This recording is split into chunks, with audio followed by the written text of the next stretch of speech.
Eagle چوک صدر کی جامع مسجد اقصی میں عاشقان رسول نے شعبہ رابطہ برائے شخصیات کی دعوت پر قافلے میں سفر کی سعادت پائی، جن میں director accounts FBR federal government Kamran Hamidi, education officer Abdul Sattar Abbasi, HST education department Qazi Abid اور دیگر نے شرکت کی۔ قافلے میں درس و بیان سمیت علاقائی دورہ بھی ہوا۔ شعبہ رابطہ برائے شخصیات کے تحت قافلے میں شریک عاشقان رسول نے اپنی مزید اچھی نیتوں کا اظہار کیا اور مدنی خبروں کو اپنے تاثرات بھی دیے۔ سنتیں فرض سکھایا جاتا ہے، تکبیر تحریمہ اور سب بہت بڑی معلومات ملتی ہے۔ آپ بھائی کم از کم اور نہیں کر سکتے ہیں 3 ماہ کا، 1 ماہ کا، 12 دن کا، پر 3 دن کا قافلہ کریں اور خود دیکھیں۔ ایسی معلومات ہوتی ہے جو ہمیں کبھی سیکھی بھی نہیں ہے، وہ ہمیں سیکھنے کے لیے ملتی ہے۔ یہاں آ کر مجھے بہت کچھ سیکھنے کو ملا ہے۔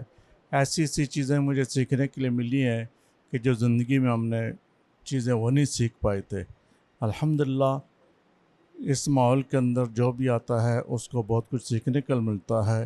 شیخو پورہ پنجاب میں بھی عاشقان رسول کا قافلے میں سفر ہوا، جس میں ولی دعوت اسلامی نے عاشقان رسول کو پیارے آقا صلی اللہ علیہ وآلہ وصحبہ وسلم، صحابہ کرام اور اہل بیت اطہار کی سیرت بیان کرتے ہوئے انہیں دعوت اسلامی کے دینی کاموں میں حصہ لینے کا ذہن دیا۔ ادھر شیخو پورہ پنجاب کی ایک اور مسجد میں بھی عاشقان رسول نے قافلے میں سفر کیا، جس میں ڈسٹرکٹ شیخو پورہ مشاورت کے نگران، تحصیل شیخو پورہ مشاورت کے نگران، شیخو پورہ ڈویژن ذمہ دار، شعبہ رابطہ برائے شخصیات ہائی کورٹ کے وکیل سمیت دعوت اسلامی کے مختلف شعبوں کے ڈویژن اور ڈسٹرکٹ ذمہ داران نے شرکت کی۔ دوران قافلہ سنتیں، آداب اور دعائیں سیکھنے سکھانے کا حلقہ لگایا گیا۔ علاقائی دورہ برائے نیکی کی دعوت کا سلسلہ ہوا۔ اسلامی بھائیوں نے عاشقان رسول کو نیکی کی دعوت دی۔